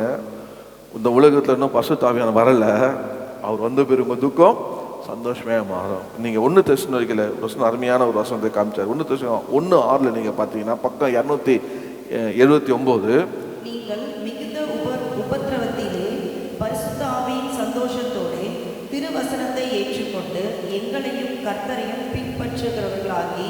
போதும் பாருங்க, பரிசுத்த ஆவினால் சந்தோஷத்தோடு. இப்போ ஒரு மனுஷன் வாழ்க்கையில அவன் ரட்சிக்கப்பட்ட உடனே ரட்சிப்பின் சந்தோஷம் இருக்கும் அவனுக்குள்ள. அது எவ்வளோ நாள் இருக்கும், அது எந்த அளவுக்கு அவன் ரட்சிப்பை சொல்லி சொல்லி சொல்லி என்னை ரட்சித்தீரு, பாவியாகி ரட்சித்தீரு அப்படின்னு ஒரு நாள் அந்த நினச்சி அந்த சந்தோஷத்தில் போகலாம். ஆனால் பரிசுத்த ஆவி வரும்போது அவன் எப்படி இருக்கான்னா அவன் துக்கம் சந்தோஷமாக மாறும். இப்போ இந்த பரிசுத்த ஆவியானவரை ஆண்டவர் அனுப்புனதுக்கு இங்கே பவுல் சொல்றாரு, தெசலோனிக்கே மக்களை பார்த்து சொல்றாருப்பா, நீங்கள் உங்கள் உபத்திரம் எவ்வளோ பட்டீங்க, ஆனாலும் பரிசுத்த ஆவியின் சந்தோஷத்தோடு என்ன பண்ணுங்க, திருவசனத்தை ஏற்றுக்கொண்டேன். பரிசுத்த ஆவியானவர் வந்து உள்ள இருந்தாதான் வசனத்தை என்ன பண்ணுவோம், ஏற்றுக்கொள்வோம். வசனமே உள்ள போவோம், இல்லைன்னா வசனம் பைபிள் படித்தாலும் புரியாது உங்களுக்கு. ஆனால் பரிசுத்த ஆவி இருந்தாருன்னா கர்த்தர் பேசும்போதே உங்களுக்கு வேற ஒன்று காட்டா, இது இப்படி பாரு, இது இப்படி பாரு, இப்படி பாரு, கர்த்தர் உங்களுக்கு சொல்லி தருவார். பரிசுத்த ஆவி. அப்போ அந்த பரிசுத்த ஆவி நாம் பெற்றுக்கொள்ள உயிர்த்தெழுந்த இயேசு என்ன சொன்னார்னா, அப்பா உன்னுடைய நான் என்ன சொன்னேன், உன் துக்கம் சந்தோஷமாக வரும், அதுக்கு வழி என்ன, பரிசுத்த ஆவியானவர். ஹல்லேலூயா. அதனால் நீங்கள் ஒரு நாளும் அதப்பெல்லாம் பார்த்தீங்கன்னா பரிசுத்த ஆவியை பெறுவதற்கு ரொம்ப 50 வருஷம் 60 வருஷம் காத்திருப்பாங்க, 40 வருஷம் 20 வருஷம் 25 வருஷம் காத்திருப்பாங்க. ஆனால் இப்போது அது பேர் என்னதான், காத்திருப்பு கூட்டம். சொல்லுங்க, காத்திருப்பு கூட்டம். ஆனால் அதுக்கு கடைசி காலத்தில் பார்த்தீங்கன்னா அது காத்திருப்பு கூட்டமாக இல்லாத என்ன பேர், என்ன ரிசீவிங் மீட்டிங் ஆகிட்டாங்க. என்ன ஆயிடுச்சு, ஹோலி ஸ்பிரிட் ரிசீவிங் மீட்டிங் ஆகிட்டாங்க. டேரிங் மீட்டிங், காத்திருப்பு கூட்டம். கடைசியில் நான் கேட்பேன் பாஸ்டர் டேனியில், என்ன 6லேருந்து 8 வரைக்கும் தானே அப்போல்லாம் நீங்கள் பேர் நடப்பீங்க, அதெல்லாம் காத்திருக்கணும் ஐயா. அப்போல்லாம் வந்து நிரப்போம் நிரப்போம் நிரப்போம் நிரப்போம், உனக்கு தான் தெரியுமே, நானும் அப்படி தான். ஆண்டவரே நிரப்போம் நிரப்போம் நிரப்போம்னா எங்கே நிரப்புனாரு, டேனியல் பாஸ்டர் வந்து சொல்லுவார், அவிசுவாசியம் இருக்காது, நீ பாஷை பேசுகிற, நான் பார்த்தேன், என்ன நீங்கள் பார்க்கலன்னா நான் கேட்கணும், நானே கேட்கணும், எனக்கு சந்தோஷம் வரணுமே. பசுத்தை வந்து இப்படி இருப்பேன், நான் துக்கமாக இருக்கேன் பாருங்க, இல்லை நீ பெற்றுக்கொண்டே நான் சொல்லி தொடர்ந்து போயிட்டே இருந்தேன். அப்போ சொன்னார், நீ உனக்கு தெரியாத அதெல்லாம் காத்திருக்கிற காலம், இப்போ அப்படி இல்லையா, பெற்றுக்கொள்ளுங்கள் அப்படின்னாலே பெற்றுக்கொள்ளுகிறாங்க. நான் ஊழியத்துக்கு வந்த உடனே 2009 அப்போ ஒரு விசுவாசியாக இருக்கும் போது காத்திருப்பு கூட்டத்துக்கு போய் வாரம் டேரிங் மீட்டிங் உட்காந்து அட்டன் பண்ணுவேன். எங்க சனிக்கிழமை அபிஷேகத்தை சார்ஜ், செல்ஃபோன் சார்ஜ் பண்ணலன்னா என்ன ஆகிடும், டவுன் ஆகிடும். அதுபோல் வாரம் சனிக்கிழமை எங்கள் காலிலேருந்து ஜெபம் பண்ணுவேங்க. 3:50 4 6 ஜெபம் பண்ணுவேன். என்னுடைய ஜெப வாழ்க்கை ஸ்பிரிச்சுவல் ஸ்டாண்டர்ட்னு ஒன்று இருக்கணும். சிலருக்கு ஸ்டாண்டர்டே தெரியாது. ஒரு ஸ்டாண்டர்ட் இருக்கணும். ரட்சிக்கப்பட்ட ஒரு ஸ்டாண்டர்ட் செட் பண்ணணும். நீங்கள் தான் நான் கர்த்தருடைய பிள்ளை, கர்த்தர் எல்லாம் அதிகாரம் கொடுத்துருக்கேன். அந்த அதிகாரம் பயன்படணும்னா நான் ஜெபம் பண்ணணும். நான் ஜெபம் பண்ணி கட்டணும், ஜெபம் பண்ணி கட்ட அவிழ்க்கணும், ஜெபம் பண்ணி கேட்கணும், ஜெபம் பண்ணி கூடி இருக்கணும் அப்படின்னு ஜெபத்தில் இருக்கணும். அந்த ஸ்டாண்டர்டு செட் பண்ணணும். சிலருக்கு ஸ்டாண்டர்டே கிடையாது. என்ன கிடையாது? ஸ்டாண்டு தான் இருக்குன்றீங்களா? ஸ்டாண்ட் எடுக்கணுமா? ஸ்டாண்டை எடுக்க முடியாது, ஸ்டாண்டும் போட முடியாது. நீங்கள் தான் ஸ்டாண்ட் பண்ணணும். உங்கள் ஸ்டாண்டர்ட், ஸ்பிரிச்சுவல் ஸ்டாண்டர்ட்னு ஒன்று இருக்குது. ஆமாம், சொல்கிறோம் இல்லை, அதெல்லாம் ஒரு ஸ்டாண்டு வேணுங்க, அதெல்லாம் ஒரு ஸ்டாண்டர்ட் வேணுங்கன்னு. ஸ்டாண்டர்ட் வேணுமா? என்னதுக்கு? ஒரு தகுதி வேணுமா? நான் சொல்கிறேன், எந்த தகுதியும் வேணாம். ஒழுங்காக ஜெபம் பண்ணுற ஆவிக்குரியத்தில் ஒரு ஸ்டாண்டர்ட் வச்சு ஜெபம் பண்ணி பாருங்கள், உங்கள் வாழ்க்கையில் பரிசுத்த ஆவியாக இறங்கி வரும். ஆமென். அப்போது சொல்ல வர்றது என்னென்னா, அந்த டேரிங் மீட்டிங் ஊழியத்து வந்த உடனே 2009 ஊழியத்து வந்த ஃபுல் டைமில் அந்த வாரமே டேரிங் மீட்டிங் அட்டன் பண்ணிட்டு போயிட்டேன். நான் விசுவாசிக்கு போகிற மாதிரி போயிட்டேன். அங்கே போய் கூட உட்காந்து இவர் இங்கேருந்து பார்த்துட்டு யோய் அப்படின்றாரு, என்ன ஃப்ரீயா விடுங்க, நான் இங்கே என்ன பண்ணுவேன், மிஷன் வாயா உச்சி ஈத்துல வந்து வர்றாரு. அப்போட எனக்கு தள்ள கை வைக்கிறது எனக்கு, ஆனால் விசுவாசம் கையை வைன்றாரு. ஓ, அப்போ ஆண்டவர் என்ன சொல்கிறேன்னா, நம்மளை எப்படி மாத்துறாரு அப்படின்னா, நம்மளுடைய ஸ்டாண்டர்டை பார்க்குறாங்க. ஸ்டாண்டர்டை பார்த்து இவர் ஊழியத்துக்கு வரணும், ஜெபிக்கிற மனுஷன் அப்படின்னு நமக்கு ஒரு ஸ்டாண்டர்ட். கர்த்தருக்கு பயப்படுற மனுஷன், இது எல்லாத்துலேயும் ஒருமுனைப்படுற மனுஷன். இவர் சண்டை, சில பேருங்க சும்மா தர்க்கம் பண்ணுறது, வம்பு பண்ணுறது, சண்டை போகிறது, கேலி பண்ணுறது, கிண்டு பண்ணுறது, இதெல்லாம் ஆவிக்குரிய உலகத்தில் அதெல்லாம் இருக்கவே கூடாது. ஆவிக்குரிய உலகத்தில் எப்போ கூடினாலும் யாரை பற்றி தான் பேசணும்? கர்த்தரை பற்றி தான் பேசுவோம். நாங்கள்லாம் கூடுறோம், என் ஃப்ரெண்ட்ஸுலாம் எப்போவுமே கர்த்தரை பற்றி தான் பேசுவோம். கர்த்தர் இந்த வாரம் என்ன பண்ணார் அப்படின்னு. அப்போ வாழ்க்கையில் என்னவா மாறிச்சுன்னா, அது ரிசீவிங் மீட்டிங்காக மாறிச்சு. இப்போ நீங்கள் வீட்டில் இருந்து என்ன பண்ணுங்க, அப்போஸ்தலர் 1:5 கர்த்தர் சமூகத்தில் காத்திருங்கன்னு சொன்னார். இயேசு சொன்னார் பறவை ஏறி போகும்போது லூக்கால, உன்னதத்தில் வர பலத்துக்காக தரித்திருங்க, நீங்கள் பலப்படுங்க தரித்திருங்கன்னாரு. கர்த்தர் அப்போஸ்தலர் 2:1 எல்லாரும் ஒன்றுபடும் போது கர்த்தர் என்ன பண்ணார், தந்தார். நீங்கள் ஆலயத்துக்கு வரும்போது, ஆண்டவரே இந்த அபிஷேகத்தை எனக்கு தாங்கப்பா, அன்னி பாஷையை தாங்கப்பா, எனக்கு இந்த ஆவி வேணும்ப்பா.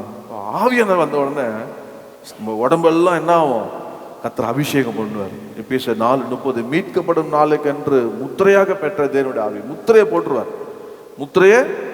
இந்த உயிர்த்தெழுந்த நாளில் நீங்கள் கேட்கணும், கர்த்தர் அவர் என்ன சொன்னாருன்னா, உன் துக்கம் சந்தோஷமா மாறும். அதுக்கு என்ன வழி? பரிசுத்த ஆவியானவர் வருவார். ஆமென். அபிஷேகம் பண்ண பெற்றவுடைய முகத்தையும் அபிஷேகம் பண்ணப்படாத முகத்தையும் நீங்க பாருங்க.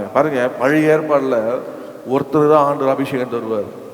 ஒருத்தர் அபிஷேகம் பண்ணான்னா அவன் ராஜாவா இருப்பான், ஒருத்தர் அபிஷேகம் பண்ணான்னா அவன் தீர்க்கதரிசியா இருப்பான். ஆனா புதிய ஏற்பாடுல வெளிப்படுறது ஒண்ணு இல்லை, கர்த்தர் நம்மளை ராஜாக்களாகும் ஆசாரியர்களாம் கர்த்தர் நம்மை அபிஷேகம் பண்ணிருக்கிறார். கர்த்தர் எல்லாரையும் கர்த்தர் அபிஷேகம் பண்ணிக்கிறார்.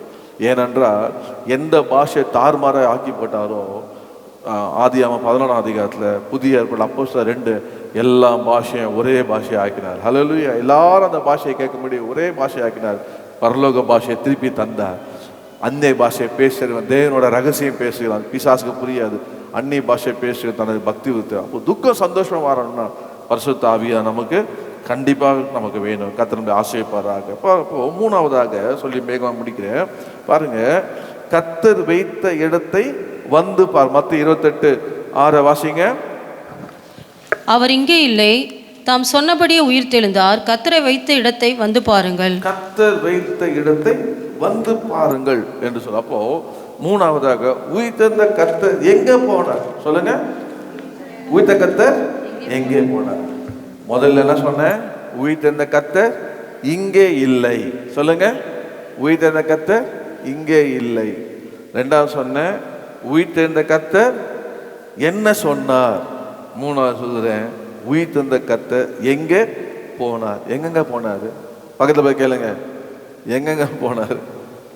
நீங்க வாசிங்க. இன்னொன்று கூட மத்திய சுவிசேஷம் 26:32 நீங்க வாசிச்சீங்கன்னா அங்க சொல்ல பாருங்க. வாசிங்க. ஆகிலும் நான் உயிர்த்தெழுந்த பின்பு உங்களுக்கு முன்னே கலிலேயாவுக்கு போவேன் என்றார். உங்களுக்கு முன்னே போவேன். ஹல்லேலூயா. அவர் உங்களுக்கு முன்னே போவாராம். கர்த்தர் சொன்னார், உயிர்த்தெழுந்த ஆகிலும் நான் உயிர்த்தெழுந்த பின்பு உங்களுக்கு முன்னே கலிலேயாவுக்கு போவேன். கர்த்தருடைய நாமத்தை மகிமைப்படுத்துவேன். அப்போ நம்முடைய ஆண்டவர் எங்கே போனார்னா நமக்கு உயிர் தெரிந்த நமக்கு முன்னே போகிறவர். ஹல்லேலூயா, கர்த்தருக்கு ஸ்தோத்திரம். நீங்கள் 28 அங்கே முன்னே போகிற ஆண்டவர் என்ன சொன்னார்னா 28:7 நீங்கள் பார்த்தீங்கன்னா, சீக்கிரமாய் போய் அவர் மரித்தோரிலிருந்து எழுந்தார் என்று அவருடைய சீஷருக்கு சொல்லுங்கள். அவர் உங்களுக்கு முன்னே கலிலேயாவுக்கு போகிறார். உங்களுக்கு முன்னே கலிலேயாவுக்கு போகிறார், அங்கே அவரை காண்பீர்கள். இதோ உங்களுக்கு சொல்ல. அப்போ முன்னே போகிறவர் அங்க என்ன பண்ணாராம், அங்கே அவரை காண்பீர்கள் என்று கர்த்தர் சொன்னார். கர்த்தருக்கு ஸ்தோத்திரம். நீங்க 18 பார்த்தீங்கன்னா 17 பார்த்தீங்கன்னா, அங்கே அவர்கள் அவரை கண்டு பணிந்து கொண்டார்கள். ஹல்லேலூயா, அங்கே அவளை கண்டு பணிந்து கொண்டார்கள். சிலோரோ சந்தேகப்பட்டார். மற்ற சீசர்லாம் அவரை கண்டு பணிந்து கொண்டார்கள். கர்த்தருக்கு ஸ்தோத்திரம். இயேசுவே. இன்னொரு வசனம் பாருங்க, 18 நீங்க 28 18 20 பார்த்தீங்கன்னா கட்டளையிட்டார். உயிர்த்தெழுந்த ஆண்டவர் என்ன கட்டளையிட்டார்னா, நீங்க பார்த்தீங்கன்னா நான் 19 ஆகையால் நீங்கள் புறப்பட்டு போய் சகல ஜாதியாலையும் சீஷராக்கி பிதா குமாரன் பரிசுத்த ஆவியாகிய நாமத்திலே அவர்களுக்கு ஞானஸ்நானம் கொடுத்து நான் உங்களுக்கு கட்டளையிட்ட யாவையும் அவர்கள் கை கொள்ளும்படி அவர்களுக்கு உபதேசம் பண்ணுங்கள். இதோ உலகத்தின் முடிவு பலனமும் சதா நான் உங்களோட கூட இருக்கிறேன் என்று சொல்லி போயினே இருக்கிறாரு. பழைய ஏற்பாடுல இருக்கிறவரா இருக்கிறாராம். இங்க இயேசு 2025 வருஷம் முன்னாடி வந்தாரு. அவர் உயிரோடு இருக்கும்போது சொன்னாரு, மரித்த பிறகு சொன்னதே அவர் செய்தாரு. மரித்து உயிரோடு இருந்த பிறகு என்னை பார்ப்பீங்கன்னு சொன்னாரு. உங்களை முன்னே போனாரு, முன்னே பரலோகத்துக்கு போயிட்டாரு. அல்லேலூயா. முன்னே எங்க போயிட்டாரு? முதல் பேரான உயிர் தேர்தல ஒருவனும் உயிர் தேர்ந்து போனதே கிடையாது. வேதத்துல பார்த்தீங்கன்னா லாசர் மரித்தான், அவன் ஆண்டவர் உயிரோடு எழுப்பினார். அப்ப திருப்பி என்னதான் ஆச்சு? மரணம் வந்துச்சு. அவனுக்கு பாடை தட்டு குணமாக்கின எழுப்பினாரு, திருப்பி அவனுக்கு என்ன வந்திருக்கும்? மரணம் வந்திருக்கும். ஆனா இயேசு உயிரோடு எழும்பி அவர் என்ன பண்ணாரு? புதிய ஏற்பாடுல பரலோகத்துக்கு அவர் ஏறி சென்றார். அப்போ அவர் என்ன நமக்கு சொல்லி கொடுத்தாருன்னா, உயிர்த்தெழுந்த ஆசிரியை கூட இருப்பேன்ற, நம்ம கூட இருப்பேன்ற. அப்போ இந்த கூட இருந்த ஆண்டவர் என்ன செய்யணும்னா, நீங்க 1 பேதுரு 3:21 பார்த்தீங்கன்னா, உயிர்த்தெழுந்த இயேசுவை நம்ம என்ன பண்ணோமா? பிரசங்கித்து அநேகரை ஞானஸ்நானம். வாசிங்க தோசத்தை. ஆவிகள் பூர்வத்திலே நோவா பேழையை 1 பேதுரு 3:21 21. அதற்கு ஒப்பனையான ஞானஸ்நானமானது மாம்ச அழுக்கை நீக்குதலாய் இராமல் தேவனை பற்றும் நல் மனசாட்சியின் உடன்படிக்கையாய் இருந்து இப்பொழுது நம்மையும் இயேசு கிறிஸ்துவினுடைய உயிர்த்தெழுதலினால் ரட்சிக்கிறது. உயிர்த்தெழுதலினால் ரட்சிக்கிறது. அதற்கு ஒப்பான ஞானஸ்நானமானது. பாருங்க, ஆண்டு சொன்ன ஞானஸ்நானத்தை எடுக்க சொல்லி கட்டளையிட்டு தேவனை பற்ற நல் மனசாட்சி உடன்படிக்கையிலும் நம்ம இயேசு கிறிஸ்துனுடைய உயிர்த்தெழுதலினால் ரட்சிக்கிறது என்று சொல்றாங்க. கட்டளை என்ன கொடுத்தாருன்னா, நம்ம ஞானஸ்நானம் எடுத்து அநேகரை ரட்சிக்கணும், நாமும் ரட்சிக்கப்பட்டோம். அதை அவர் என்ன பண்ணார்? பிரசங்கித்தாரு. பவுல் ஒரு பிரசங்கம் பண்ணார் பாருங்க. எபிரேயர் 11:35 வாசினா உயிர்த்தெழுந்த இயேசு பற்றி சொல்றார் பாருங்க. சிலர் ரத்த சாட்சிக்கு தங்களை ஒப்பு கொடுத்தாரோ.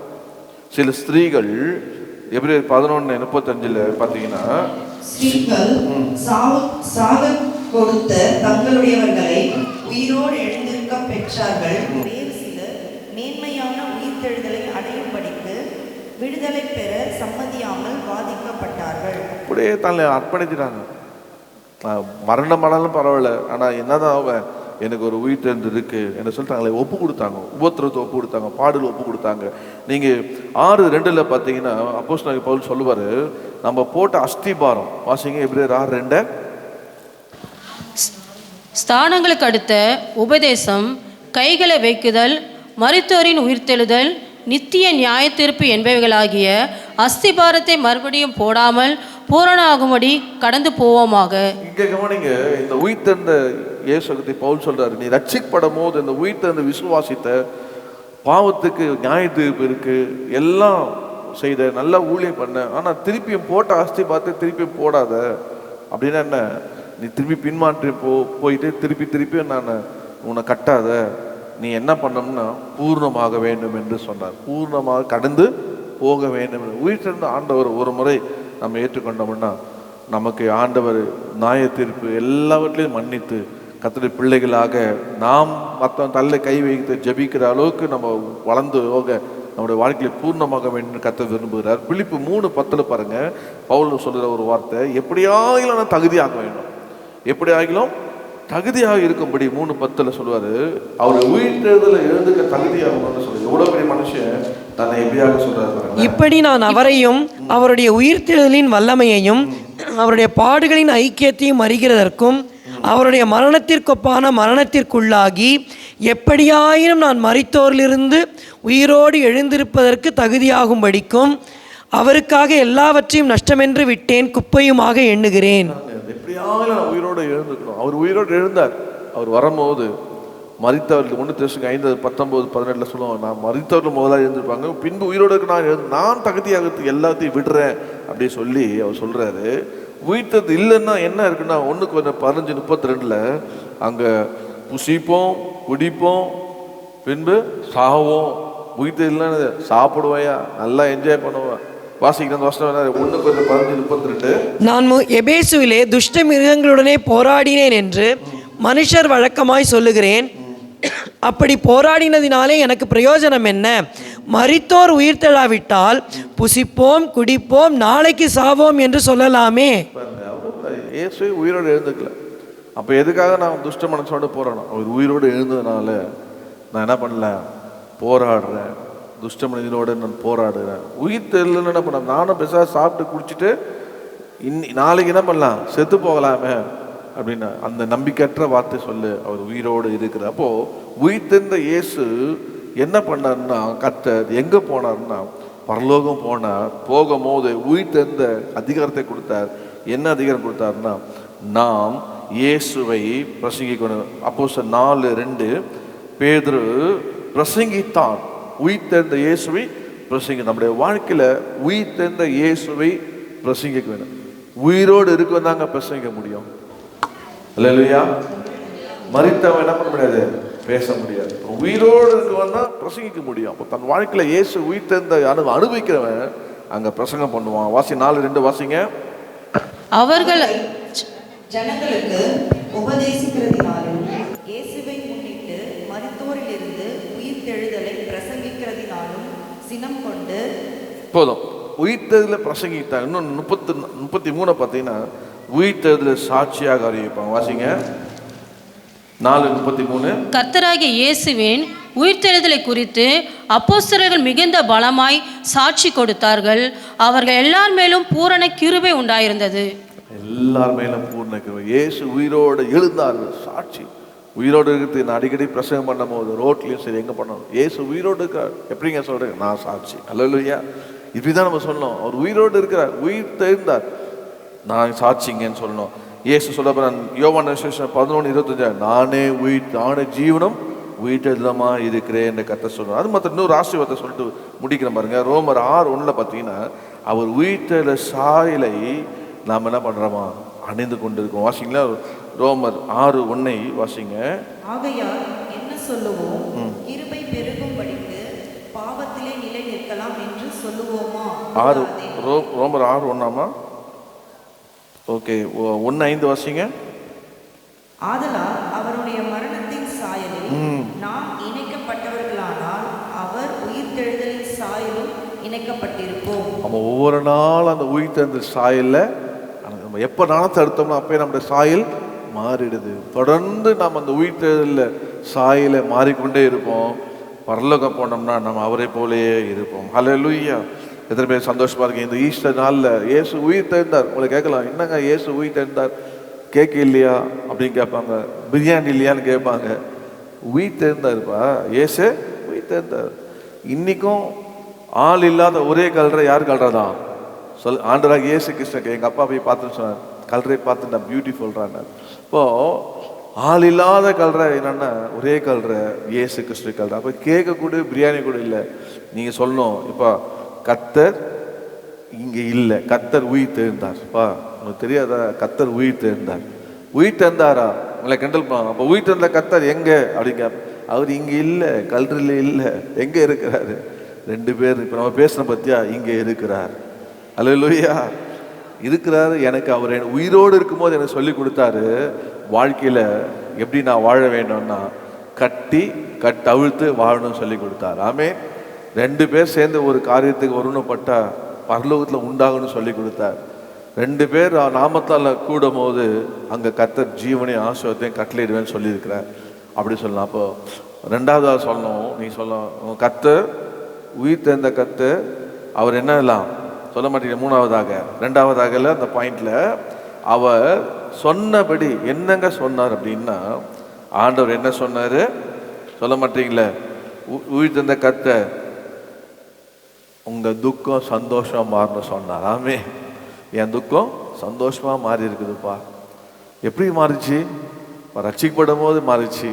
2வது பசுத்த ஆவி வரும்போது எனக்கு மாறிச்சு. ஆமே. அந்த சந்தோஷம் எனக்கு உண்டாச்சு. 3வதாக அவரை வந்து பாருங்க, எங்க வெயித்தடுத்த வந்து பாருங்க அப்படின்னு. இப்போ யாராவது பார்க்க முடியுமா? ஒரே வாரம் நடந்துருக்குது. சீக்கிரம் அதெல்லாம் முடிஞ்சுன்னா போய் பார்க்கலாம். எத்தனை போய் பார்க்கணும், ஏசு கலந்துப்பான்னு ஆசையா இருக்கீங்க? விசுவாசமே இல்லையா உங்களுக்கு? வயசானா கூட போயிட்டா எல்லாம் செட்டில் பண்ணிட்டு போயிடுறாங்க. என்னது திரும்பி வரமாட்டேன்னு உயிர் இல்லாத இடத்துக்கு போய் சிலர் போறாங்க. நான் திரும்பி வரமாட்டேன்னு போறாங்க. வயசானதில் போயிடறாங்க. அதான் முடிஞ்சு வந்தால் அவங்களுக்கு மறுபிறவியா. நம்முடைய ஆண்டவர் நமக்கு ஒரே பிறவி தான் கொடுத்துருக்கிறார், உயிரோடு இருக்கிறார். போவேன்னு சொல்லலாம். பெரிய விஷயம். ஆண்டவர்கிட்ட கேட்டிங்கன்னா இப்போதான் கேட்டீங்க, 2 பேரும் ஒருவனப்பட்டு கேட்டால் கொடுப்போம். ஆண்டவர் நாங்கள் உங்கள் கல்லறையை பார்க்குறோன்னா போய் ஃப்ளைட் பிடிச்சி போய் பார்த்துட்டு வரணும். பெரிய ஆசீர்வாதம். என் ஏசுநாத ரட்சகருடைய கல்லறை காலியாக இருந்தது. அமேன். பாட்டு மாத்திரம் ரட்சகர் வந்ததால் ரட்சிப்பு வந்தது, ரட்சிப்பு வந்ததே கண்ணால் போய் பாருங்கள்ல. கர்த்தருக்கு ஸ்தோத்திரம். அப்போ 3வதாக கர்த்தர் வைத்த இடத்தை வந்து பாருங்கள். அப்போ எங்கே பார்க்கணும்னா, எப்படி பார்க்கணும்னா, அவர் சொன்ன உயிர் தந்த கர்த்தர் எங்கே போனாருன்னா உங்களுக்கு முன்னே போனார். உங்களுக்கு முன்னே பரலோகம் போனார். போனவர் என்ன சொல்லிட்டு போனாருன்னா, எல்லாரையும் சீஷராக்குங்க, பிரசங்கம் பண்ணுங்க, ஜெபம் பண்ணுங்க, என் சாயலை பெற்றுக்கொள்ளுங்க, நான் உங்களோடு கூட இருப்பேன்னு சொல்லி இன்னைக்கும் கர்த்தர் 20-25 வருஷமா நம்ம கூட இருக்கிறார். அல்லேலூயா. கர்த்தர் இருக்கிறார், ஆவியானவர் இருக்கிறார், வார்த்தை இருக்கிறது, அபிஷேகம் இருக்கிறது. இந்த உயிர்த்தெழுந்த நாளிலே கர்த்தர் அப்படியே நமக்கு செய்வாராக. எல்லாரும் ஜெபம் பண்ணி முடிப்போமா? கர்த்தருக்கு ஸ்தோத்திரம். இயேசு உயிர்த்தெழுந்தார். அல்லேலூயா. ஆகினால என் மீட்பர் உயிரோடு இருக்கிறார். நீங்க என்ன பண்ணக்கூடாது? சொல்ல மாட்டீங்களே, உங்களுக்கு ஒரு குறைவும் இல்லை. சொல்லு மனதே, சொல்லு மனுஷன் இல்லை, மனசே சொல்லுங்க, என் மீட்பர் உயிரோடு இருக்கிறார், உனக்கு என்ன குறை சொல்லு அப்படின்னு நீங்க கேட்கலாம். ஹல்லேலூயா. தன் உயிரை கொடுத்தாரு. ஓ ஹல்லேலூயா. மற்ற எல்லாத்தையும் கொடுக்காது பாரு, எது வந்தாலும் அவர் நம்மளை ஆசீர்வதிப்பார். ஹல்லேலூயா. பாடி முடிப்போமா? பாடுமா? என் மீட்பர் உயிரோடு இருக்கையிலே என்ன குறையுண்டு நீ சொல் மனமே. என் மீட்பர் உயிரோடு இருக்கையிலே என்ன குறையுண்டு நீ சொல் மனமே. என் மீட்பர் உயிரோடு இருக்கையிலே என்ன குறையுண்டு நீ சொல் மனமே.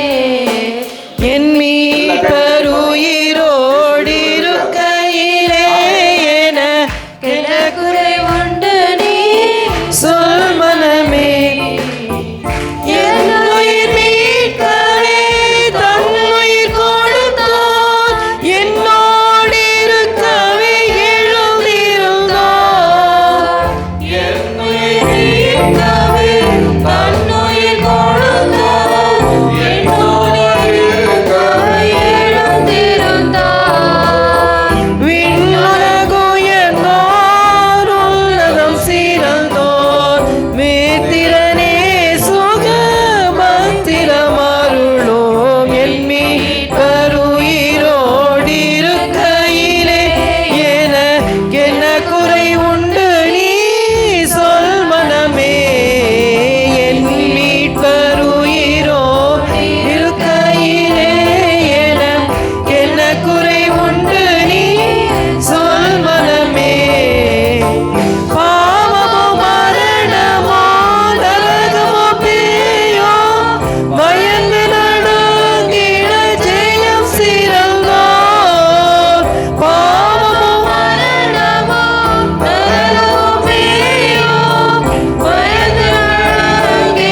செய்ததற்காக நன்றி.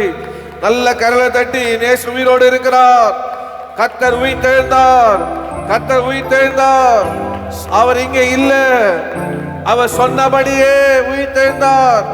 ஓ, அவர் உயிர்த்தெழுந்ததற்கு முன்பாக போனார். இந்த உயிர்த்தெழுந்த நாளிலே உயிரோடு இருக்கும் போது இயேசு கற்பித்த உங்க வாழ்க்கையில அதை பயன்படுத்துங்க, உபயோகப்படுத்துங்க. கர்த்தர் அவர் இங்கே இல்லை, எங்கே இருப்பார் என்று அதை அறிந்து செயல்படுங்க. அவர் சொன்னபடியே அவர் என்னெல்லாம் உங்களுக்கு சொன்னாரோ அதை நிறைவேற்றுவார். ஒரு பழைய பரிசுத்தவான் ஒரு சாமுவேல் தீர்க்கதரிசி வாயிலிருந்து ஒரு வார்த்தை கூட தரையில விழாத ஆண்டவர் செய்தார். இயேசு கிறிஸ்து சொன்ன வார்த்தை நிறைவேறாமல் போகுமா? உங்களுக்கு என்னெல்லாம் சொன்னாரோ அதெல்லாம் நிச்சயமா நிறைவேற்றுவார். துக்கம் சந்தோஷமா மாறும். ஆவியானவரே கேளுங்க, ஆவியானவரே அபிஷேகம் பண்ணி என் துக்கத்தை சந்தோஷமா மாற்றி, ஆண்டவரே என்னை, ஆண்டவரே ஆவியானவரே கர்த்தாவே இயேசுவே நீங்க என்னெல்லாம் என்ன சொன்னீங்களோ ஆவியானவரே நிறைவேற்றுங்கப்பா. உயிர்த்தெழுந்த இயேசு ஆவியா இருக்கிறீரே என்று கேளுங்க. மூணாவதாக உனக்கு முன்னே போவார். அவர் பரலோகம் முன்னே போயிருக்கிறார். அவர் சொன்னதெல்லாம் நீங்க செய்யுங்க. அவர் கொடுத்த கட்டளையை பின்பற்றுங்க. ஞானஸ்தானத்துக்கு வழி நடத்துங்க. அவருக்கு ஒரு உயிர்த்தெழு பிரசங்கிங்க. உயிர்த்தெழுக்கு நீங்க சாட்சியாயிருங்க. அவர் சாயலாக மாறுங்க. ஒருபோது கல்பில கை வைத்து திரும்பி பார்க்காதீங்க. இந்த நாள் ஒரு பண்டிகை நாளா மாத்திரம் இல்லை, உயிர்த்தெழுந்த இயேசு என்னோடு இருக்கிறார். அவர் போய் போது என்னை ஆசீர்வதித்தார். உலகத்தின் முடிவு சதா நாட்டில் உன்னோடு இருக்குன்னு சொன்னார். என் கூட இயேசு இருக்கிறார். ஹல்லேலூயா. என் கூட இருக்கிற இயேசு மரித்த இயேசு இல்லை, என் கூட இருக்கிற இயேசு உயிர்த்தெழுந்த இயேசு. என் கூட இருக்கிற இயேசு வானத்திலே பூமியிலும் சகல அதிகாரம் உடையவர். என் கூட இருக்கிற இயேசு எல்லா நாமங்களையும் மேலானவர். என் கூட இருக்கிற உயிரோடு இருக்கிற இயேசு திரும்பி வந்து என்னை கொண்டு போகிறவர். ஹல்லேலூயா. ஒவ்வொரு நாளும் எனக்கு உதவி செய்கிறவர். ஓ, என்னை வழி நடத்துகிறவர், எனக்கு முன்னே போகிறவர். அன்பு கிருபை நிறைந்த எங்கள் பரலோகத்தின் பிதாவே, குமாரனாகிய இயேசுவின் நாமத்திலே நாங்கள் இந்த ஈஸ்டர் சர்வீஸ் காலை கூடின நேரம் முதல் இம்மட்டமாய் பரிசுத்த ஆவியானவர் ஆராதனை ஆண்டவரே பாடவும் ஆராதிக்கவும் உங்களுடைய வார்த்தைகளை ஆண்டவரே கர்த்தாவை கேட்கவும் எங்களோட பேசின எல்லா கிருபைக்காக நமக்கு ஸ்தோத்திரம். உங்களுடைய வார்த்தையின்படியே ஜனங்களை கடவுள் அடியார்களுக்கு பலிக்க கடவுதப்பா. இந்த வந்த ஒவ்வொருவரையும் இதை பார்த்து கொண்டிருக்க ஒவ்வொருவரையும் பிதா குமாரன் பரிசுத்த ஆவியாகிய திரியேக இயேசு நாமத்தில் ஆசீர்வதிப்பீராக. உங்களுடைய உயிர்த்தெழுந்த வல்லமை இவர்கள் மேல் இருக்கட்டும். உயிர்த்தெழுந்த இயேசுவான இவர்களை அபிஷேகம் பண்ணுங்க. உயிர்த்தெழுந்த இயேசுவான இவர்களை ஊழியத்திலே பயன்படுத்துங்க. கத்த சொந்த வாழ்க்கையிலே ஒரு ஸ்டாண்டர்ட் ஆண்டவரே, கத்த குடும்பத்திலே ஆண்டவரே ஒரு ஸ்டாண்டர்ட் ஆண்டவரே, கத்த ஊழியத்திலே ஒரு ஸ்டாண்டர்ட் மெயின்டைன் பண்ண கிருபை செய்வீராக. பர்சனல் ஸ்டாண்டர்ட், அந்த ஃபேமிலி ஸ்டாண்டர்ட் மேனம் ஆண்டவரே, ஸ்பிரிச்சுவல் ஸ்டாண்டர்ட் மேனம் காணப்பட உதவி செய்வீராக. அந்த ஒவ்வொருவரையும் கத்தர் ஆசீர்வதிங்க. தந்த தசம காணிகளை ஆசீர்வதிங்க. கத்தர் அவங்களோட கூட இருப்பீராக. இயேசுவின் நாமத்தில் ஜெபிக்கிறேன் நல்ல பிதாவே. ஆமென். என் ஆத்துமாவே கர்த்தரை ஸ்தோத்திரி.